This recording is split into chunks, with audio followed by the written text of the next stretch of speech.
Even now, the polls are telling you that Joe Biden is in first place, the top contender for the Democratic nomination. But every day it becomes clearer that that's not true. Not really. We're not saying this because we want it to be true. He's probably the most reasonable guy in the race, if you can believe it. But it's obvious. The whole thing's falling apart. During a Wednesday town hall event, Biden appeared to lose his train of thought and forget Barack Obama's name. Watch this. They invaded another country and annexed a significant portion of it called Crimea. Right. He's saying that it was my boss, it was his fault. So everyone forgets things from time to time, and you don't want to read too much into anything, and you certainly don't want to be mean. People make flubs like that. The problem is for Biden, it has become a pattern. At a Hanover, New Hampshire event, Biden told a story about pinning a medal on a heroic American soldier. Watch this. I pinned medals on, silver stars on soldiers up in the upper Konar Valley in the middle of a firestorm the poor guys have gone through. Four-star general asked me whether I'd go up into the fob. Now everybody got concerned, the vice president going up in the middle of this, but we can lose a vice president. We can't lose many more of these kids. Not a joke. This guy climbed down a ravine, carried this guy up on his back under fire, and the general wanted me to pin the silver star on him. I got up there and stand, this is God's truth, my word is a Biden. He stood at attention. I went to pin him, I said, sir, I don't want the damn thing. Do not pin it on me, sir. Please, sir, do not do that. He died. Oh, come on. Just please. Biden has spent almost 50 years as a politician, most of them on Capitol Hill, surrounded by armed bodyguards. And yet somehow, whenever he talks, he makes his life sound like a cross between Saving Private Ryan and a Mount Everest expedition. We can lose the vice president, but we can't lose these kids. No, go on without me. I mean, come on. I mean, that's just barf. Please. But the worst part is the story wasn't even true. It turned out to be a jumbled mashup of a bunch of different stories with all of the facts wrong. Even the Washington Post noticed. And trust me, they've got every incentive to lie about it. They often do.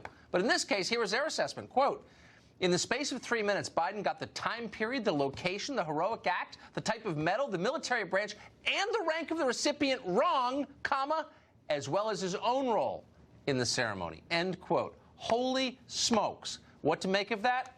We throw up our hands and invite Mark Stein to explain it for us. Hey, Mark, huh? Well, to be fair, Tucker, this is the old Biden back. The recent Biden of this campaign, the stumbling, bumbling, mumbling guy who can't remember the name of Barack Obama, that's an embarrassment. He stumbles, he trips on three-syllable words like Democrat. Democrat sticks in my throat too, but it shouldn't stick in the guy who's supposedly going to be the nominee. But this is classic Biden. This is Biden at top form, where he does this vivid, coherent, brilliant narrative in which not a single detail is correct. So he just stands up and he goes, you know, it's 20 minutes before dawn on D-Day, and this 9-star general says to me, Mr. President, it's too dangerous for you to go in there. But I say, the Minutemen are taking on the Bengal Lancers. So I flew in on a glider from Diego Garcia, and we came under heavy fire from a group of whirling dervishes holed up in Bridget Bardot's apartment outside Euro Disney. And I said to them, I'm the first Biden in 1,000 years to go to college, so I know what it's like to be the best of the best. This was classic Joe Biden. He's back. His mojo has returned. His mojo knows what state it's in. I just drooled on myself. I don't. Okay. I just want to alert our producers to take that, put it on a DVD, and sell it, and we'll give the money to charity. But that was unbelievable. I would vote for you for president after that. I just want to be completely honest. But you did it on purpose.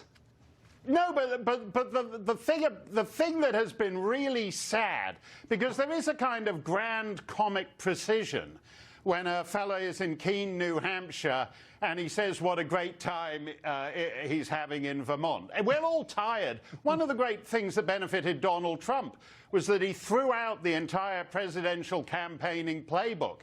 Biden is doing it accidentally. He's insulting the populations of key critical primary states in a kind of brilliant way. But the sad thing is when he just stumbles around, mumbles around. This brilliant, blazing, vivid recollection of something that actually never happened is actually what Joe Biden does best.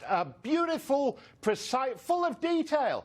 The FOB, he's got all the slang right. He's got this firestorm, this mythical firestorm that he's going through. And at the heart of it, there's what Biden always does best, like when he told Slobodan Milosevic that he was a war criminal, or maybe he told it to George W. Bush, or maybe he told it to Mad King Ludwig of Bavaria. It doesn't really matter. The point of the anecdote is to aggrandize Joe Biden. Exactly. Exactly. The incomparable Mark Steyn, the one man in America, makes me rethink my views on immigration. We're glad you're in this country. Thank you, Mark. Hey, thanks a lot, Sean, Brett, whatever. I'll go with Martha. Thank you. Supporters